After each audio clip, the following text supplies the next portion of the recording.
Welcome to Good Game Well Played, the show that's named after the thing that you say after you do the thing that the show's about. My name is Rad. Later on in the show, I will be joined by fellow Dota lover NichBoy to break down all that happened at the Dota 2 Manila Major. But first, the news. E3 has been bringing us all the tasty gaming news, including a very interesting nostalgia-fueled esports announcement. Quake Champions has been announced, with id Software studio director Tim Willits saying, "The game that defined competitive multiplayer is back and better than ever." More competitive Twitch-based FPS? Yes. Yes, please. Also from E3, EA are trying to get people to play competitive Madden. No thank.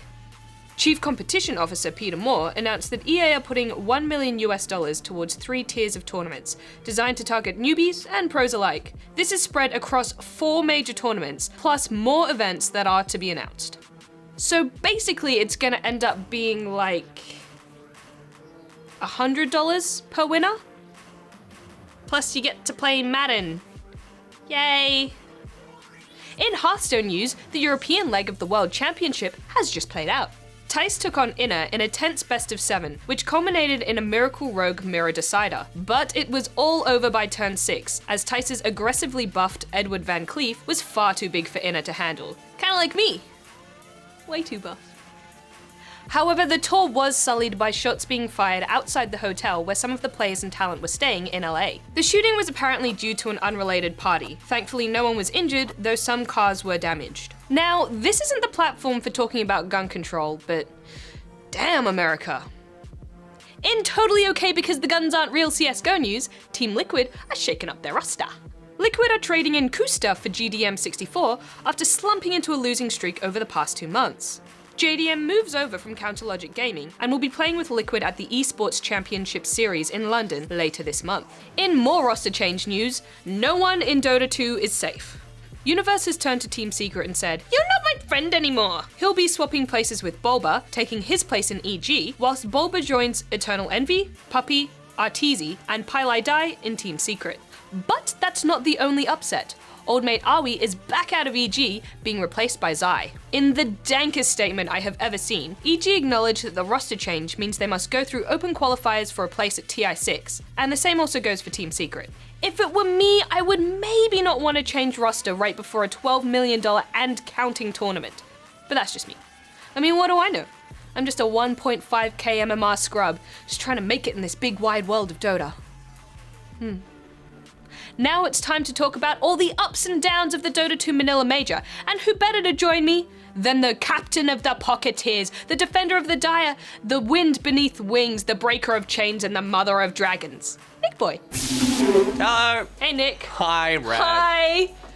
How about them roster changes? What is going on? I know, it's just... What is going on? No one is safe, no teams can stay together. EG is changing again and kicking out Awi after just bringing him in like 2 months ago. It's painful to me because I was so excited when it was announced that we've got Universe back in the team. Yeah. This is the international team who won last year. Yeah. They're back together and they're ready for the next one. And then this news comes out like 2 days later that they're kicking Awi out.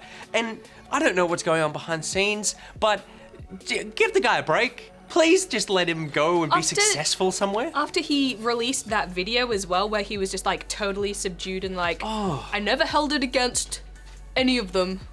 I'm just happy to be back. And that's exactly what Aoi sounds like. Aoi came back and EG just played terribly over the course of pretty much the whole Kicked out event. first round, and I don't think it was his fault. I just feel like they weren't gelling as a team. And you're seeing a lot of teams that have like star players, but they're all individual players, they're not teams. Yeah. And that's what really made them suffer. Except for, I would say, Liquid and OG. Yeah, exactly. It just felt like those guys, there was not, I mean, you've got Miracle, and you've got... Who is a miracle. Who is he just... was amazing.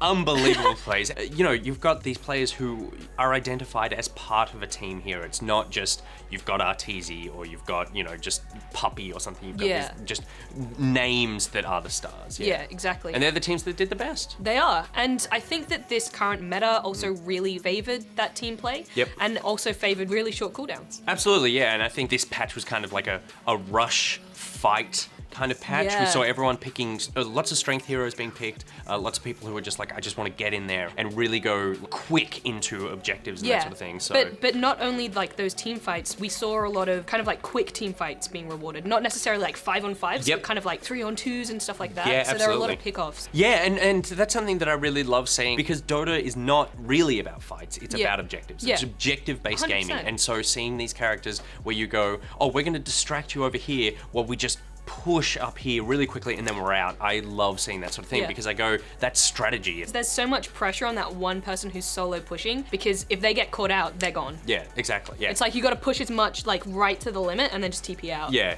I always, whenever I play, I have that thing where I go, I suddenly feel vulnerable. Yeah, you're like, Then I go, oh, I feel like I've been. I shouldn't be here. And then I always go, oh no, I'll just kill these last two creeps and then I'll be fine. And I kill the second last creep and then I just get hammered. I'm like, listen to your instincts, Nick. Yep.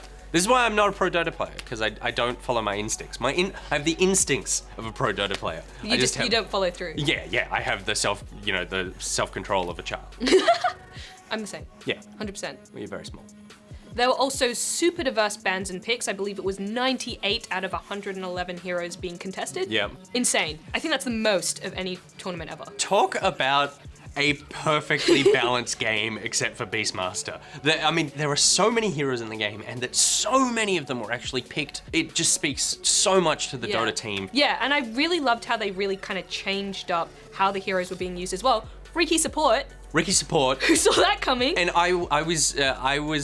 we all hated Ricky, but then the only times we didn't hate Ricky before he got nerfed was when we played Ricky, and you didn't really see Ricky that much, and then suddenly he pops up as this support, I know. and you go, oh, Invis support with this, he has a couple of, he's got the smoke, he's got Tricks of the Trade, which works so well in those team fights. Yeah, it was great. absolutely. And just being able to have him sit somewhere and get vision and snipe. He's warriors like and- an extra ward. And this is part of what I love about Pro Dota as well. You're seeing these guys play these characters in a way that my MMR bracket would never do, never try. But they pick up things that we don't see, and they do it so well. It's incredible. And they do it so quickly that there were characters throughout the tournament who were being picked and figured out how that character is best used in the tournament as the tournament goes on. And so by the end, you're seeing these Phoenix combinations and stuff where you go, the other place saw people pick this character and then see how this is being used. And there was learning happening within the space of 1 week.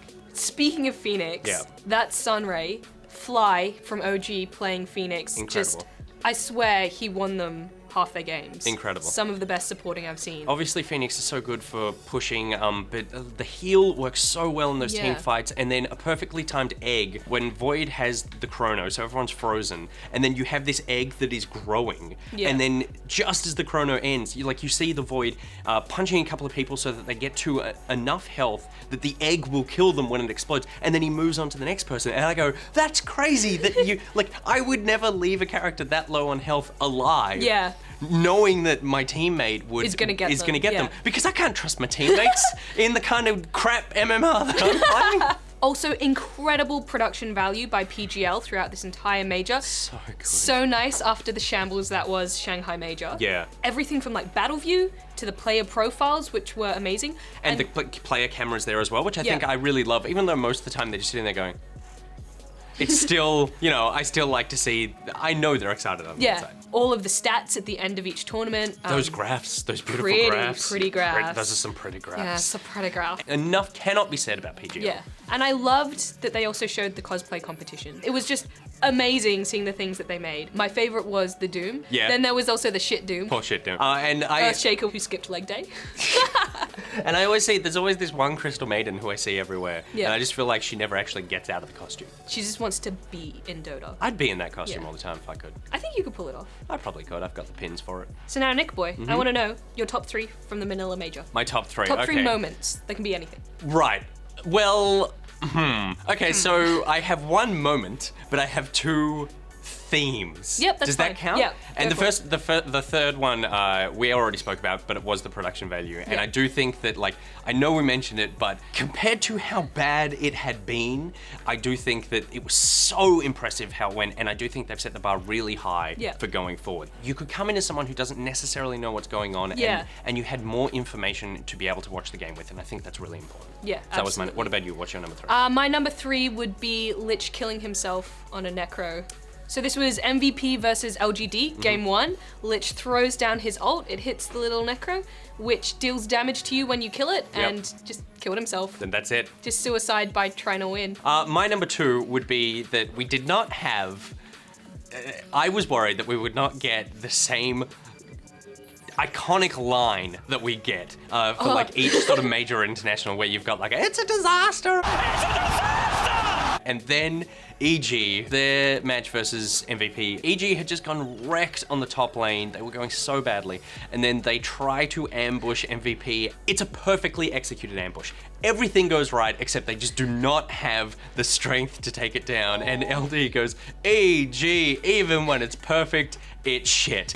AG, even when it's perfect, it's shit. And that to me, I was like that. You were throwing shade at the players as they were playing, and also that for me was the line of the tournament. I liked that line as well. My number 2 would be Huskar in the Na'Vi versus Alliance game, because I love Huskar and he was played so well. It was a super long game. Cheeky Huskar. He's running around with like a quarter health the whole time, but they just can't take him down. And I love seeing that beefcake green guy just throw his flame spears. My number 1, going back to the themes, is that OG won, and so therefore we have a team that is kind of the best team at Dota right now. Yeah. And I think that while you can look at that as necessarily like maybe not a positive that there's a team that could start dominating, to me what it means. I'd let them. I love OG. Yeah, Little cutie pies. Well, I think yeah, They are. Yeah, but they are cutie pies.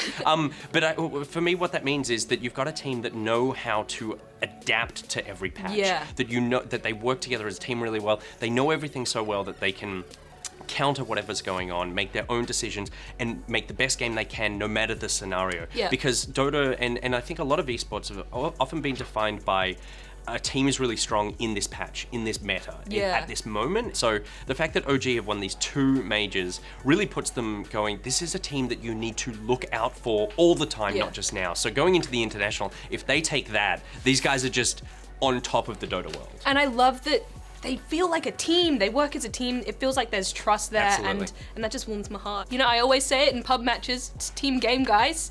It's a team game. That is so it that they are more than the sum of their parts. Yeah. And that is why they're such an impressive team to watch, and that is what Dota should be about, is about that teamwork. So yeah, that's my number 1. My number 1 is the fact that almost every team that you were going for got kicked out like first day. That's very true. He was like cursed. I was such a curse. Every time he was like, oh, like I can't wait for EG to do well, like looking forward to this game.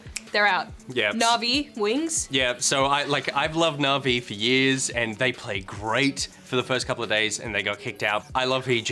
EG booted out super early. I thought Wings were going to take the tournament, and a lot of people did. They were doing very well. They got hammered and out in the lower bracket. Sorry. It got to the point where I went, looking forward to this OG match, and you're like, don't you dare I go was for like, them. no, you can't have OG. Don't you support them. He already took DC from me. I Yeah. was hoping that DC would win. That's but- true. I went for DC, and then DC got kicked out. Next game. Yeah. Next game they got out. Yeah. Cursed. Do you know who I went for in the finals? Did you go for OG? I still went for EG just to make sure that I didn't curse OG. I was just in my heart, I was like, I want EG to win. might come back. But my brain was going, but I know this is going to work for OG. Amazing. Yeah. Well, thanks for joining me, Nick. Thank you very much. Any excuse to talk about Dota? Can't wait till the international. See you then. It's only a couple of months. Well, that is it for this week's episode of Well Played. Make sure you subscribe to Well Played's new YouTube channel to keep up to date with all that tasty esports news. If you've got a game you'd like to see covered, you can leave it in the comments below, or if you just want to hang out with me, you can follow me on Twitter @UngharadYo. Until next time, don't be toxic on the internet. Rad out!